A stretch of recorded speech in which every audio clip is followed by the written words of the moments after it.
Hello friends, welcome back to my channel and today I bring you to all an interesting chapter of English poetry जिसका नाम है Macavity the माइस्ट्री cat. तो चलिए friends, पहले हम लोग इसके अर्थ को समझेंगे।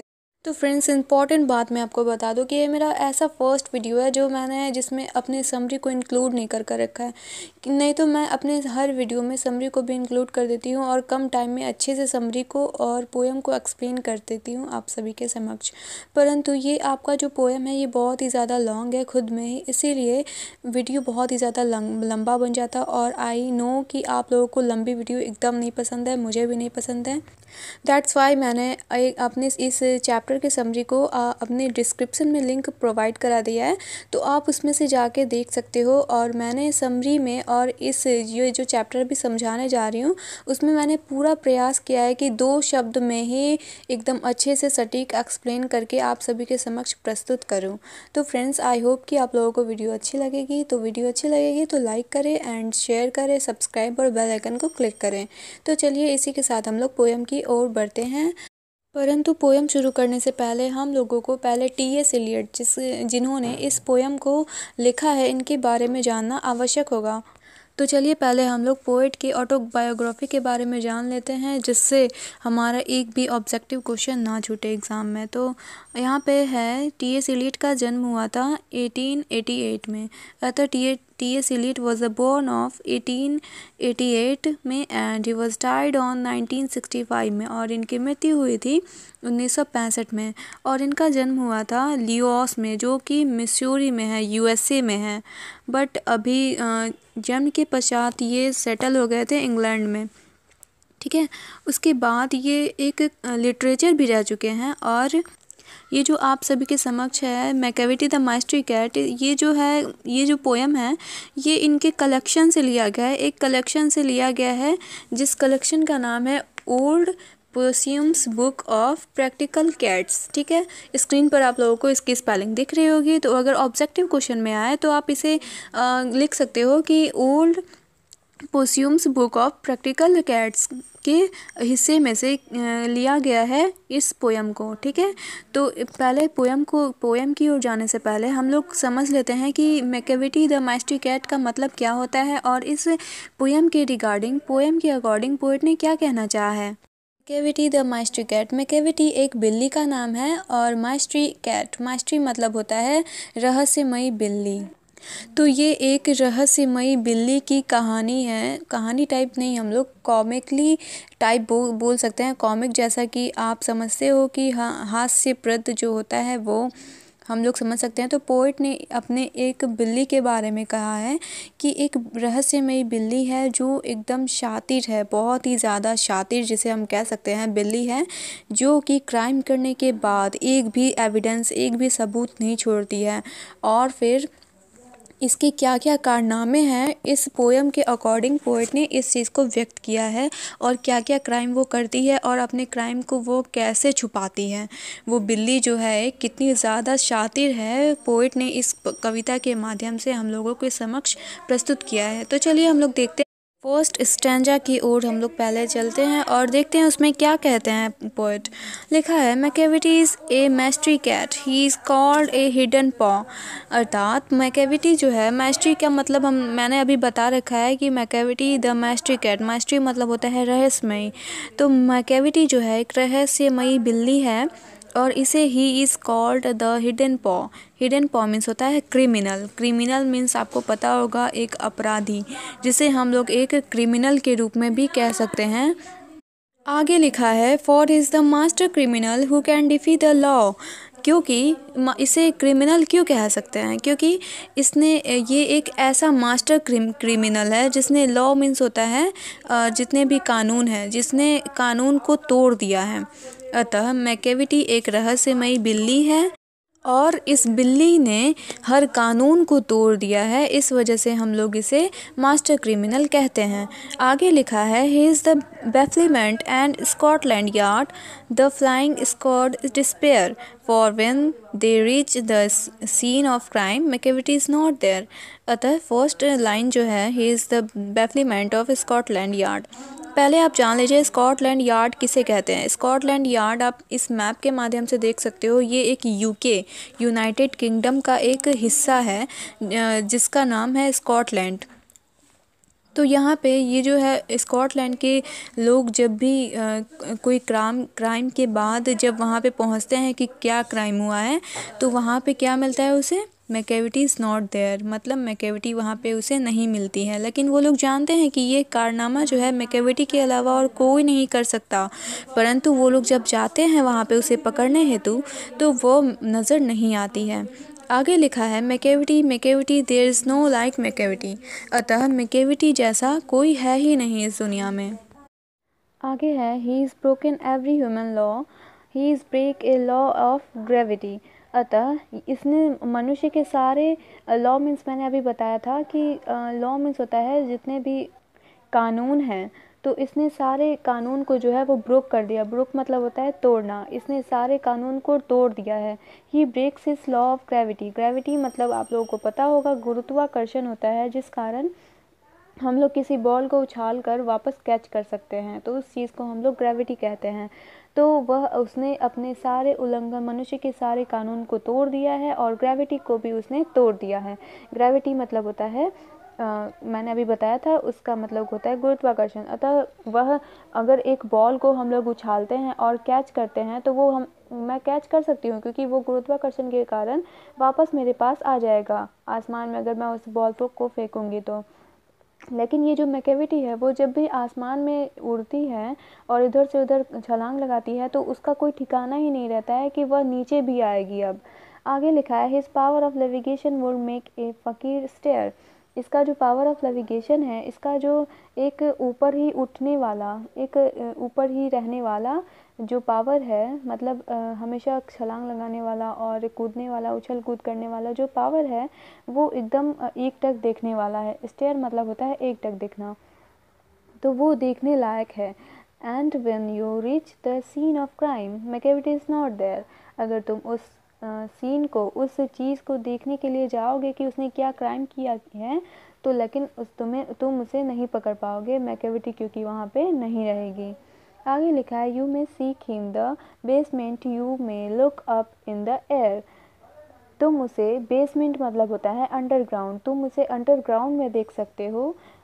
तुम उसे एयर मतलब होता है हवा, हवा में देख सकते हो तुम उसे। But I tell you once and again Macavity is not there, पर तुम्हें वहाँ पे भी मैकेविटी नहीं नज़र आएगी, चाहे तुम आसमान में देख लो या फिर तुम उसे अंदर ग्राउंड में देख लो, लेकिन वो तुम्हें नज़र नहीं आएगी। आगे लिखा है Macavity is a ginger cat, he is a tall and thin, Macavity जो है एक जिंजर कैट है। जिंजर मीन्स होता है शातिर, बहुत ही ज़्यादा शातिर बिल्ली है। He is very tall and thin, की टॉल मतलब होता है लंबा, बहुत ही ज़्यादा लंबा, और थीन मतलब होता है पतला। तो ये एक बहुत ही लंबा और पतला बिल्ली है, पतला बिल्ली है। ये एक लड़का है, बिल्ला है, ही लिखा है इसमें इसीलिए। You would know him if you saw him, you would know him, you would saw him in his eyes is sunken in, इसका जो आई है वो एकदम धसा हुआ है, तुम उसे देख सकते हो, देख के बता सकते हो कि उसका आई जो है एकदम जो है वो धसा हुआ है। His bro is deeply lined with through, इसका जो ब्रो है, आईब्रो है, वो जो है वो गर्दन जैसा है, एकदम जैसे इसका गर्दन है एकदम सीधा, उसी तरह इसका आईब्रो जो है एकदम लाइन में है, एकदम शेप में है, सुंदर सा आईब्रो है इसका। हिज हेड इज़ हाइटली डोम्ड, इसका जो सर है वो एक गुंबज के समान है। गुंबज को आप जैसे मंदिर का एक मंदिर जाते हो आप, तो मंदिर का जो ऊपर का जो छत रहता है वो वी शेप में रहता है, कुछ इस तरह से, तो आप उसे उस गुंबज के समान बता रहे हैं ये पोइट कि उसका सिर जो है वो एक गुंबज के समान है। आगे लिखा है his coat is dusty from neglect, his wrinkles are अनकम्ड, इसका जो कोट है, इसका जो कपड़ा है वो बहुत ही ज़्यादा डस्टी है। डस्टी मीन्स होता है गंदा है, परंतु वह इसे नेगलेक्ट कर देती है। नेगलेक्ट मतलब होता है अनदेखा कर देती है, क्योंकि उसके पास इतना टाइम नहीं है कि वो अपने कोट को साफ कर सके। हिज wrinkles आर अनकम्ड, कम्ड मतलब होता है बिना कंघी किया हुआ, ठीक है। तो इसका wrinkles मतलब होता है मूछ, ठीक है। तो इसका जो मूछ है वो भी अनकम्ड है, वो भी बिना झाड़ा हुआ है, अतः इसका जो कपड़ा है वो भी गंदा है और इसकी मूछें जो हैं वो अनकम्ड हैं। ही sauce his head from side to side, जब वो चलती है तो उसका सर जो है वो इधर उधर घूमता रहता है, बाएं दाएं घूमता रहता है चलते टाइम में। His movement like a snack, इसका जो मूवमेंट है, इसका जो चलने का स्टाइल है वो एकदम स्नैक मतलब होता है सांप की तरह है। And when you think he is half sleep he is always wide अवोक।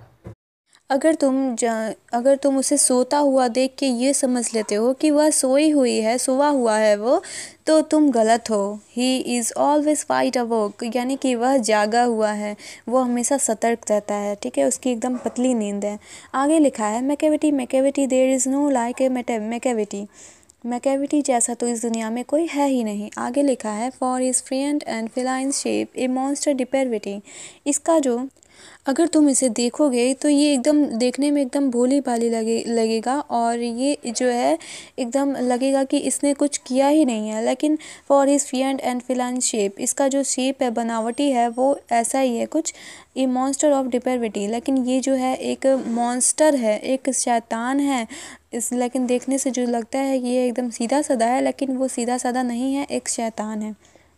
You may meet him a by street, you may see him in the square, अतः तुम इसे स्ट्रीट मतलब होता है गली, इसे तुम गली में देखो या तुम स्क्वायर मीन्स होता है बगीचे में देखो।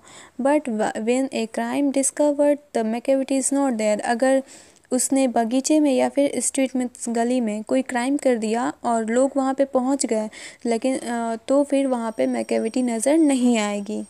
यहाँ पे आगे लिखा है he is outward respectable and his footprints are not found in any file in of Scotland Yard, ठीक है। स्कॉटलैंड यार्ड में अगर कोई भी गुनाह होता है, कोई भी क्राइम होता है और इसमें इसका नाम छपा होता है कि हाँ मैकेविटी ने यह काम किया है, तो उस फाइल को अगर खोल के देखा जाए जिसमें उसने बहुत ही ज़्यादा क्राइम किया है, तो एक भी एविडेंस उस फाइल में आपको नज़र नहीं आएगी, ठीक है। आगे लिखा है and when the larders looted or the jewelers cases are refilled or when the milk is missing or another pig's been stuffed, यहाँ पे लिखा है कि अगर तुम्हें लूटेड मतलब होता है लूटना, अगर कोई भी चीज़ मतलब लूटने का अगर कोई केस आता है या फिर जिसमें ज्वेलरी हो या फिर दूध हो, कुछ भी अगर मिस होता है, दूध गिलास से दूध गायब हो या फिर ज्वेलरी की दुकान से ज्वेलरी गायब हो, तो वहाँ पे जो है मैकेविटी को खोजा जाता है, तो मैकेविटी नज़र नहीं आती है, वो क्राइम करके भाग जाती है। आगे लिखा है और the green house glasses is broken, चाहे वह ग्रीन हाउस जो है उसका ग्लास जो है, ग्लास मतलब होता है कांच, अगर ग्रीन हाउस का कांच जो है वो टूटा हुआ नज़र आता है और उसका तो भी वह नज़र नहीं आती है वहाँ पे, वो जो है वो सारा क्राइम करके चली जाती है और किसी के पकड़ में नहीं आती है। आगे लिखा है ए there wonder of A things Macavity is not there, मतलब मैकेविटी वहाँ पे नज़र नहीं आती है। यहाँ पे आगे लिखा है and when the foreign officer and find A treaties गोन अस्ट्रे और the administrative loss some plans are drawing by the way, यहाँ लिखा है फॉरेन ऑफिसर, यानी कि विदेश में जो है ऑफिसर जो है, स्कॉटलैंड के जो ऑफिसर हैं वो कोई भी एडमिनिस्ट्रेटरी जो है, यहाँ पे लिखा है ये चीज़, इसका मतलब होता है समझौता। अगर कोई भी समझौता होता है, कोई भी क्राइम होता है और उसका जो बिल पास होता है और वहाँ पे जब वो उस ऑफिस में ऑफिसर्स दोबारा पहुँचते हैं तो वहाँ पे फाइल पूरा बिखरा हुआ रहता है, तो वो ऑफिसर समझ जाते हैं कि वो ये काम किसी और का नहीं मैकेविटी का है, लेकिन उसे वह पकड़ नहीं पाते हैं। और यहाँ पे लिखा है but it's unless to investigate, लेकिन वह समझते हैं कि यूज़लेस मतलब होता है कोई बेकार है, इस चीज़ के बारे में मैकेविटी के बारे में इन्वेस्टिगेट करना बेकार है क्योंकि मैकेविटी वहाँ पे नज़र नहीं आने वाली है, मैकेविटी इज़ नॉट देयर। यहाँ पे आगे लिखा है and when the loss has been disclose the street service से it must have been मैकेविटीज but he is meal away, चाहे कुछ भी हो जाए, चाहे कोई भी सीक्रेट सर्विस से, मतलब कोई भी सीक्रेट सर्विस, मतलब आपको पता होगा जैसे सीआईडी वगैरह या फिर खुफिया पुलिस जो होते हैं, वो लोग भी अगर मैकेविटी के बारे में जानना चाहें, लेकिन मैकेविटी जो है उन लोगों के हाथ भी नहीं आने वाली है, क्योंकि वह क्राइम करके मीलों दूर चली जाती हैं। लिखा है ना, but he is A meals away, ये बहुत मीलों दूर चली जाती हैं। आगे लिखा है, you will be sure to find him resting or a linking of his thumbs or engage his doing complicated long division sums। वह नज़र नहीं आने वाली है, चाहे तुम कितना भी खोज लो, खुफिया पुलिस से खोजवा लो या फिर किसी से भी खोजवा लो, लेकिन वह नहीं मिलने वाली है। और वह इंगेज हो जाती है एक क्राइम को करने के पश्चात, वह दूसरी क्राइम के बारे में सोचने लगती है कि अब क्या क्राइम किया जाए और किस प्रकार से इन लोगों को उलझाया जाए। वो कॉम्प्लिकेटेड मतलब होता है उलझाना। आगे लिखा है, Macavity there is no like Macavity के तरह ऐसा दुनिया में कोई भी नहीं है। There's never was a cat of such, यहाँ पे क्या लिखा है, डिक्लिपफुल एंड सविटी, यानी कि मैकेविटी जो है वो एक कैट है और एकदम कपटी बिल्ली है। डिक्लिट फुलनेस मतलब होता है कपटी, तो वो एक कपटी बिल्ली है। और सिविलिटी, और लगती है विनम्र जैसी, एकदम सीधी सादी लगती है, लेकिन वो अंदर से बहुत ही ज़्यादा दुष्ट है, शैतान है। He is always has an अलिबी and one और टू टू स्पेयर। यहाँ पे लिखा है कि लोग उसे अगर एक टक देखें तो वो बहुत ही ज़्यादा विनम्र लगेगी, लेकिन वो अंदर से बहुत ही ज़्यादा क्या है, कपटी है। यहाँ पे लिखा है, at whenever time the did look press Macavity is not there. कहीं भी तुम उसे खोज लो, वह अपने कर्म में बिज़ी रहेगी, अपने काम में बिज़ी रहेगी, लेकिन तुम्हें वह नज़र नहीं आने वाली है। आगे लिखा है, and they see that all the cats was रिंक्स did the ब्रिंकली non. अगर तुम बाकी बिल्लियों से इसे कंपेयर करो तो ये एकदम उसी की तरह लगेगी, बाकियों बिल्ली की तरह ही लगेगी, लेकिन ये अंदर से जो है वो एकदम व्यापक रूप से, ब्रिंकली मतलब वाइडली मतलब होता है व्यापक रूप से, ये व्यापक रूप से जो है बहुत ही ज़्यादा शैतान है। यहाँ पे आगे लिखा है, आई माइट मैंशन मंजूरी एंड मेंशन ग्रिड बोन। ठीक है, तो ये जो है मंगूरी है जो, और ग्रिड बोन जो है, वो दोनों जो है क्रिमिनल है। तो यहाँ पे कवि कह रहे हैं कि ये दोनों क्रिमिनल तो केवल इसके मैकेविटी के केवल काम करने वाले हैं, एक सर्वेंट की तरह हैं। मैकेविटी तो इन दोनों की मुखिया है। अतः ये दोनों जो क्रिमिनल हैं वो भी बहुत ही ज़्यादा शातिर हैं, लेकिन मैकेविटी के लिए काम करते हैं। यहाँ पे आके लिखा है, are nothing more are urgent for the cat who all the time just control their operation and Napoleon's of crime. आप इस मैकेविटी कैट को नेपोलियन से भी संबोधित कर सकते हो, नेपोलियन भी कह सकते हो इसे आप, क्योंकि इसका जो क्राइम है वो एकदम नेपोलियन जैसा है। नेपोलियन को आप अच्छी तरह से भली भांति समझ सकते हो कि नेपोलियन कौन था। नेपोलियन एक फ्रांस का बहुत ही ज़्यादा स्वतंत्रता सेनानी के रूप में फ्रांस में एक कार्यरत था, तो आप उसे इस प्रकार से भी व्यक्त कर सकते हो। तो फ्रेंड्स, इसी के साथ आज का यह चैप्टर मैकेविटी द माइस्ट्री कैट ख़त्म होता है, और इसी के साथ मिलते हैं मेरे नेक्स्ट वीडियो में। अगर वीडियो अच्छी लगी तो लाइक करें, सब्सक्राइब करें और ज़्यादा से ज़्यादा शेयर करें। Thanks for watching my video and मिलते हैं मेरे अगले वीडियो में। तब तक के लिए जुड़े रहिए एडू रीड के साथ और जारी रखिए अपनी प्रिपरेशन एडू रीड के साथ। Save water save future.